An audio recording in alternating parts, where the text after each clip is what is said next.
Okay, folks, let's start. So, our next speaker is our keynote for today. Her name is Maria. She's a professor. Her name is Maria Apostolaki. She's a professor, assistant professor at Princeton, working at the intersection of security, networking, and systems, using programmability as a glue to stitch them together. So, with that, please, over to you, Maria.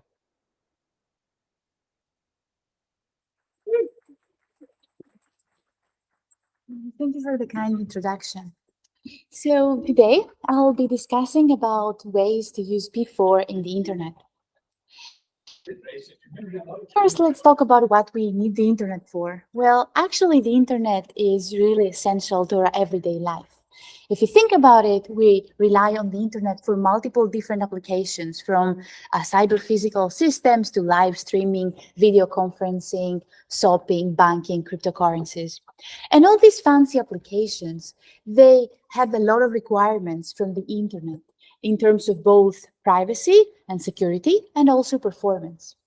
For example, they require low latency and even consistently low latency and high throughput and privacy and reliable connectivity. Unfortunately, though, today's internet is really not up for the task. In fact, the internet was made as a best effort service. That means that routers on the internet are just doing their best to forward their packets to their destination, but they're not making any promises. And of course, this mismatch between what we expect and what we actually have lead to a lot of problems in performance, security, and privacy. From the research perspective, one would think that that's a playground for research, right? We have a system that has so many problems. It's really important, so we can finally do very impactful research. Well, the reality is not exactly like this.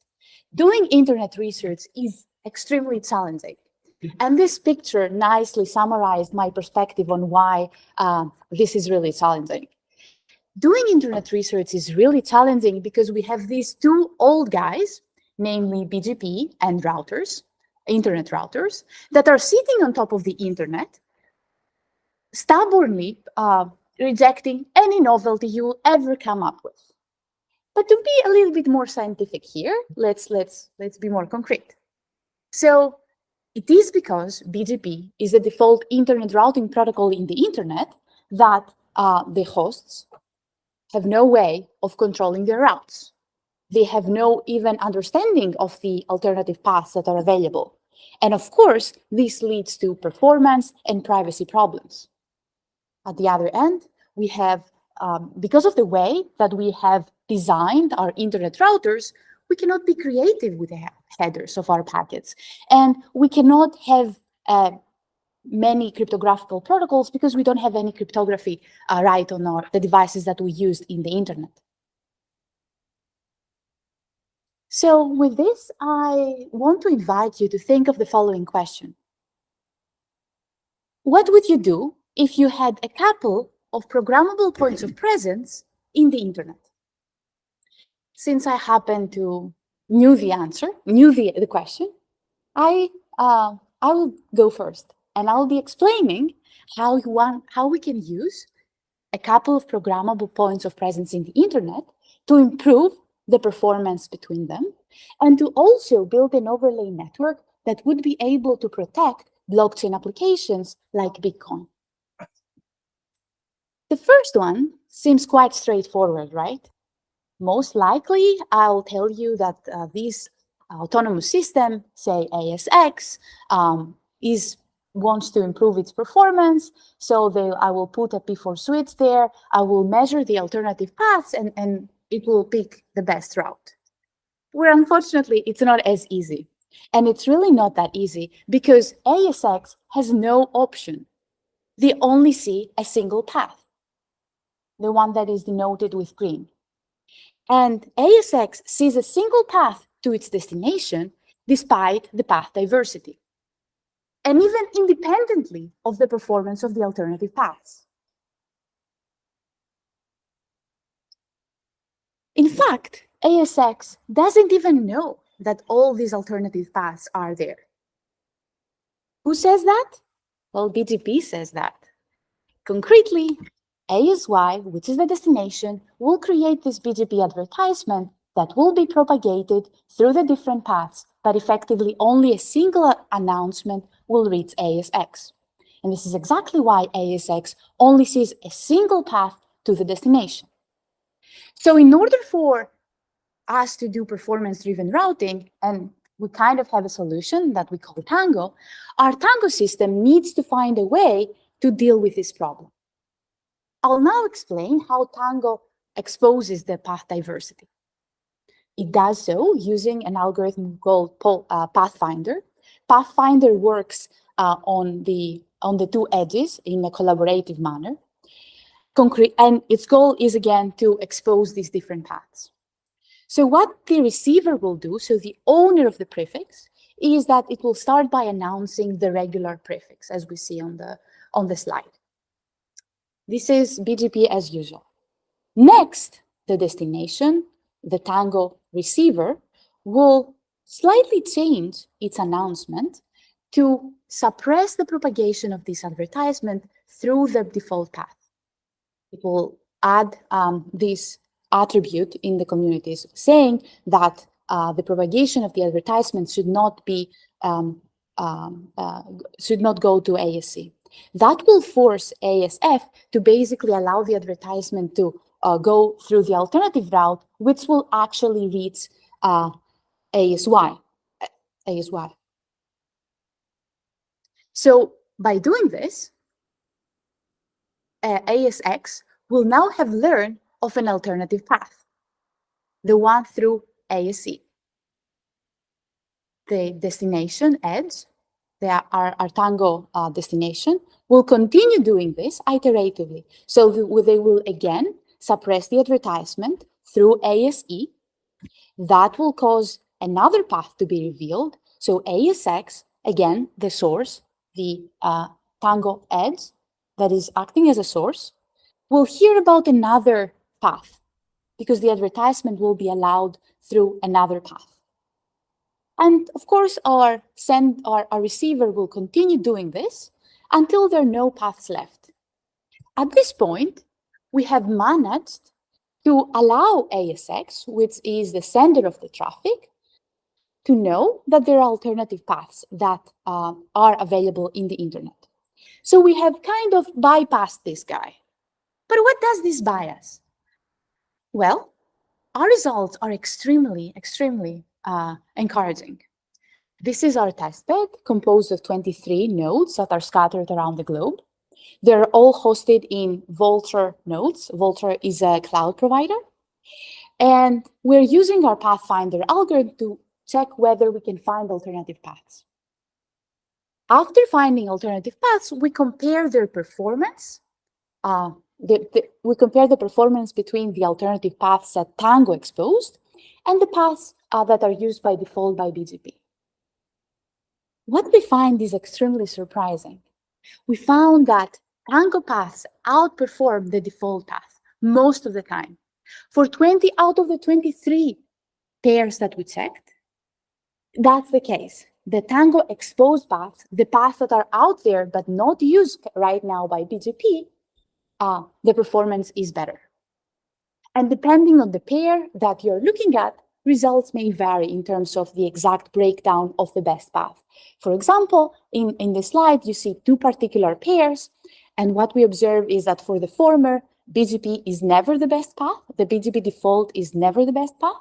While in the second case, the BGP default path is only the best 12% of the time. So, okay, there is this potential. Yes. What does what? What's the performance that you're measuring? Latency? It's latency. You're right. Yes, we're measuring latency and loss. We have a couple of more advanced analysis on the combination of them, but this is only for latency. So far, what we have found is that it's possible to expose more paths in the internet, and their performance can be different in a way that we can benefit from it. But we can only leverage those benefits if we can deal with the router guy.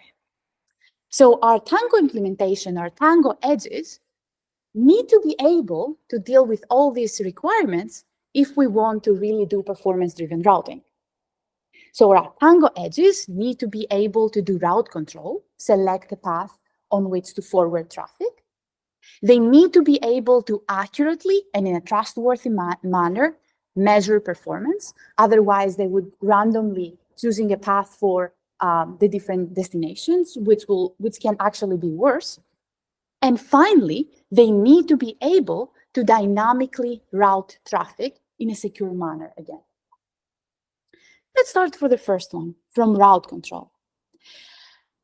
In fact, all of those different requirements that I mentioned are all addressed using P4 and cooperation.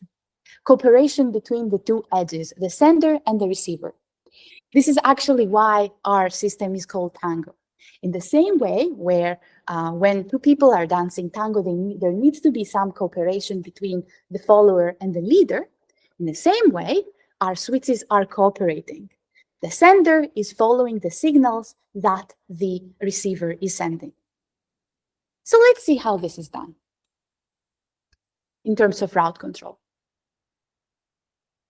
That's what would happen. What is right now in the picture is what would happen if we were not really using Tango. We would only, the receiver will only be advertising a single prefix that would reach the sender, so the sender will only have one path. What we do is that we break this abstraction of the destination, and we have the destination advertise multiple prefixes.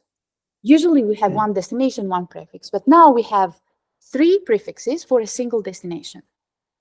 Those will be propagated using the suppression techniques that I described before, such that they expose the different paths to the source. So now ASX, the source of our traffic, will be able, upon receiving of a packet, to encapsulate it with another Tango header, whose IP destination will be within the prefix whose path the source wants to use. Upon reception, the receiver will just decapsulate the packet and forward it to its legitimate destination. So our edge nodes can actually do route control just by encapsulating the packet with a destination within the prefix that corresponds to the path that they want to use. But what are they going to do with measurements? How are they going to have accurate measurements? This is kind of surprisingly challenging. But if you think about it, the conventional way of doing measurements in the internet is really inaccurate. So we usually would use round-trip metrics like ping, but that would be extremely inaccurate because you would also measure the access network. So you will measure your slow Wi-Fi or my slow laptop, things like that. On top of this, we're usually also leveraging active approaches. So we would still, again, we'll send a ping. And active measurements are bad in that they can be preferentially treated by internet service providers. And they're, in general, more wasteful, so they will not be as fine-grained as we would want. So what Tango does is that it encapsulates in the Tango header, we have a metrics header. The metrics header contains the timestamp at which the packet left from the sender. It also contains, our header also contains a sequence number that is specific to the path that is being monitored and through which the particular packet will be forwarded. Upon reception, the receiver can actually now calculate the one-time latency. So it doesn't have to do round trip and also take the access network's noise. And it can also calculate loss because it can find gaps in the sequence numbers. But of course, I'm sure you're thinking this is an extremely stupid solution because anyone can actually mess up with my packets now, right? This is why it's really important to have also trustworthy measurements. For this, what we do is that we add signatures. So we will add one signature for the timestamp and one signature for the sequence number. And of course, like the way that we have implemented this is by having the edges share some keys that allows them to generate these signatures. The signatures will be loaded to the device such that the device can add them in the header. Now, I'm sure you're thinking, oh my God, like this will never work. There is no way you can store so many signatures. Or if you do this, then you're like cutting corners on the security part. But if you think about it, there are at least two insights that we can leverage to make this more scalable. We can afford multiple packets carrying the same timestamp have the same signature.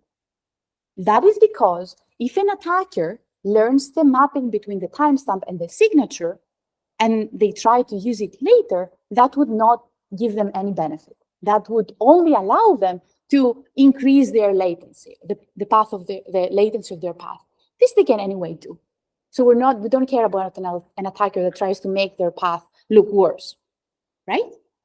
The second insight that we're leveraging is that we are only adding a signature of 1 bit for every sequence number, for every packet. Now, the reason why this doesn't compromise on security is because an attacker would need to guess multiple consecutive packets such that they are able to manipulate the loss calculation. So unlike the latency, where one packet will tell me a round trip time, for loss, I need multiple packets to tell me the loss rate. So I can do with only a single bit of signature.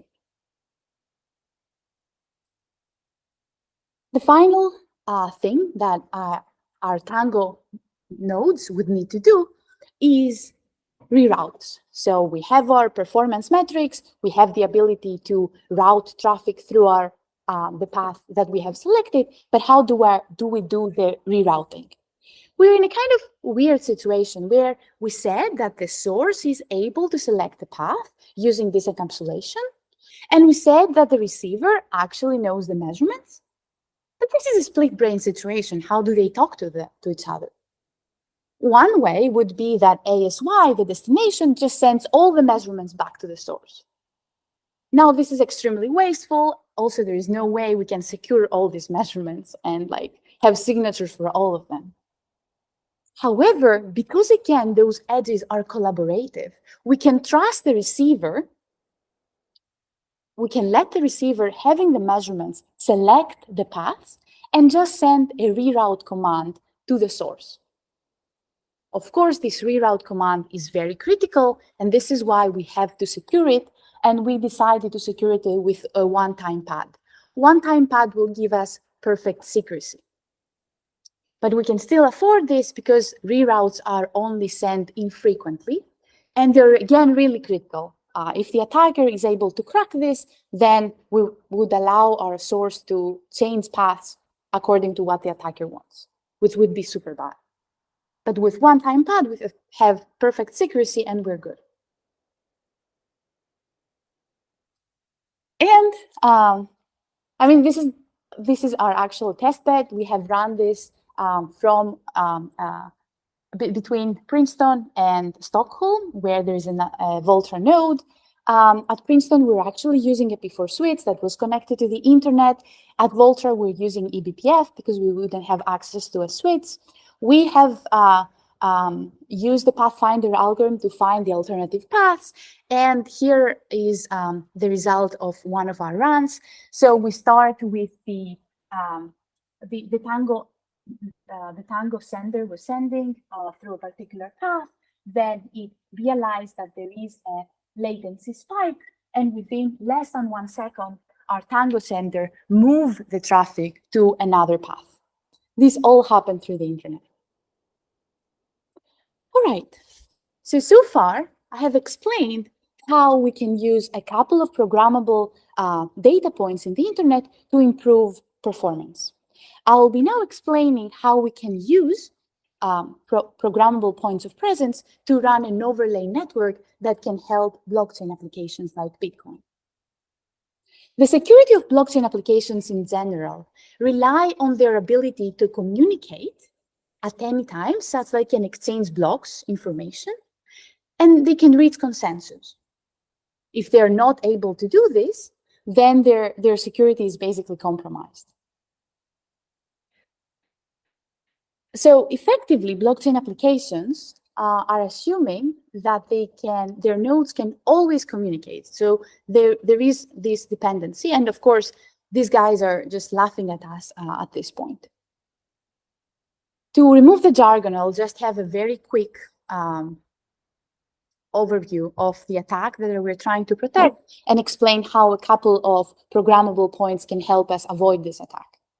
So a Bitcoin, similar to any blockchain application, would be a graph of a couple of nodes that are randomly connected to each other, and they're, of course, these connections are routed over the internet. Now, if an attacker is trying to isolate, say, this gray zone here, we have proved that they can do so by hijacking the prefixes pertaining to nodes within the gray zone, dropping those, and boom, the partition is created. Now, while we are at this stage, any new blocks that are mined can only be propagated within the gray zone. Now, this is a catastrophic attack for blockchains such as Bitcoin because it's an effective denial of service attack. We cannot have any transaction that is secured during this period. Also, it can cause revenue loss. All miners that are mining blocks in one of the two components, they might lose their revenue. In fact, one of the two components, the one containing the least amount of mining power, those miners will definitely lose their revenue once the network reconnects. But fundamentally, all we care about at this point is that this is a really bad attack. And if we have a partition in which blocks cannot be propagated among all the different Bitcoin nodes, this is particularly problematic. So what we found is that we can actually build an overlay network of nodes that are strategically placed in the internet such that they cannot be partitioned from BGP hijacking. So if we select those nodes correctly, then we can have a strongly connected overlay network, which we can use to disseminate blocks at the time when we have a partitioning attack. So at times when the network is itself split. Just to give you an illustration of this, in our previous example, if we were to add these overlay nodes that we called Saber nodes, and we select their locations such that BGP hijacks cannot partition the overlay network.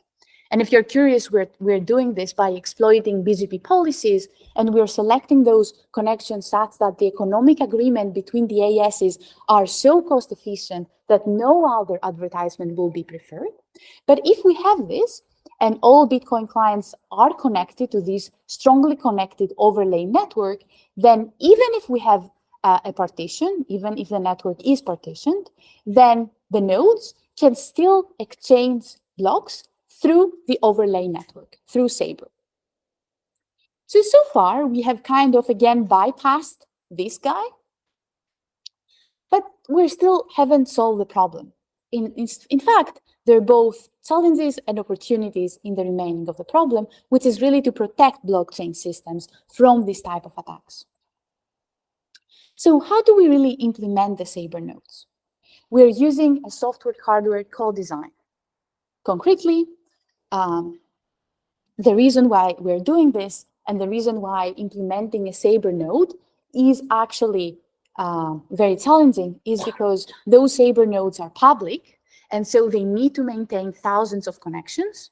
Bitcoin doesn't have a strong identity, so we cannot differentiate between malicious or benign nodes. So we need our Saber nodes to be able to connect thousands of Bitcoin clients. The Saber nodes need to also be able to distinguish malicious from benign requests, spoofing, and so on and so forth. And they also need to be able to receive, verify, and propagate blocks fast. So what we do, and of course, this is not something that we can do with a pure software implementation. So what we do is a software-hardware co-design. The software component of Saber will validate blocks. This is the hardest part. This is what the Bitcoin client will do in software. There's a lot of cryptography involved, things that a hardware component will most likely not be able to do. And another thing that the software is responsible of doing is to update the hardware such that the hardware can actually disseminate blocks. The hardware part maintains thousands of connections to regular Bitcoin clients. This we do over UDP. Bitcoin traffic is unencrypted, so this is almost business as usual for the Bitcoin clients. So they are connected to the hardware. The hardware part, which could be a P4 switch, just disseminates blocks in smaller chunks for a couple of different constraints that we had to deal with. And what's interesting is that because we have these switches, other than being able to disseminate blocks very fast and have those thousands of connections, an additional benefit that we get is that we can have a lot of protection. We can have different distributed malware service attack protection. We can have spoofing protection. And most importantly, we can protect the software part from malicious clients. So the hardware will only allow clients to connect to the software if it has checked that the client that is trying to talk to the software indeed has found a new block.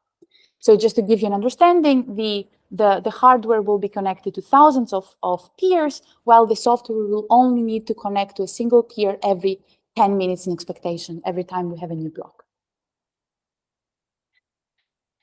So in this talk, I have described you Tango, a way to use the couple of programmable points of presence in the internet to improve performance. And I have also discussed a little bit about Saber, an overlay network that is able, using these programmable points in the internet, to protect blockchain applications from partitioning attacks. Of course, the question that I started with remains, and I wait for your better answers. Thank you.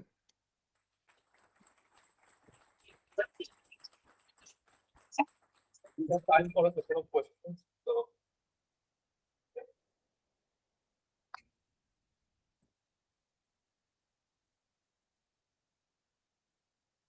So in the Tangle model, like what incentivizes the interior ASs of the internet to accept your BGP communities? Okay, that's an amazingly good question. I feel bad I haven't mentioned it yet. We do not assume anything about the core. There is the reason why this works is because we are advertising different prefixes, and using the suppression technique, we are basically programming routers that we do not have any connection with. So by using the suppression technique, we are basically exposing new paths. And it's really the fact that we're using different prefixes. So we have no assumption about the core. It's just the edges. The only wasteful thing about Tango is that it uses multiple prefixes for the same destination, which breaks an abstraction. Okay, I guess my question is specifically about the BGP community. Like if you're sending an ISP, a BGP community that says, don't send down this path, and I'm the ISP, I'm like, no, my economic model for my peering is my economic model. Like, I don't care what you think about how this traffic should be routed. You're right. So like, first of all, it's not about the communities also, because not all ASs will respect the communities. We can also use BGP poisoning. That said, it is possible that an ISP would say, I don't want to propagate this, and we just will not expose this path. So Okay. we stopped when there are no more paths to expose, meaning that the advertisement never reached the source, which can happen. But yeah, so in fact, okay, let me add to this.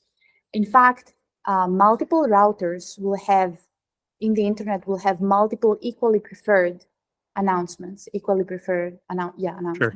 And they will only propagate one. What Tango is doing is that it really gives you access to all of those. So it's not really breaking, at least the paths we have found.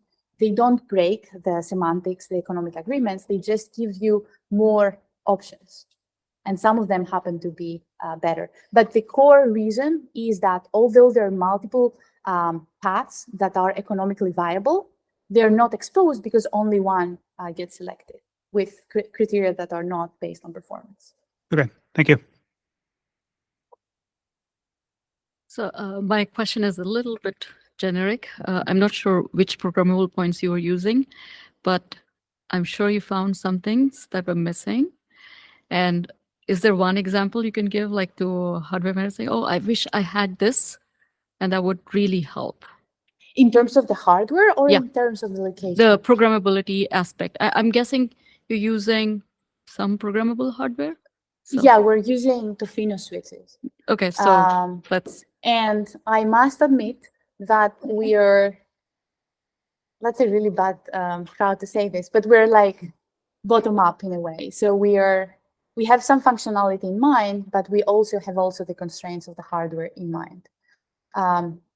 A particular thing that I would love hardware to have is some ability of cryptographic operations. cryptographic variations. Yeah, some cryptographic operation. Like, it's kind of weird that for just adding one bit of signature, we had to work so hard. Like, we even ended up implementing one-time pad. That's not like, that was kind of surprising to a lot of people. So this is what I would miss. This is kind of also from the discussion I have with people that are not networking people. It's kind of weird. Like, how can you not have any cryptographic operation there? Okay, thanks.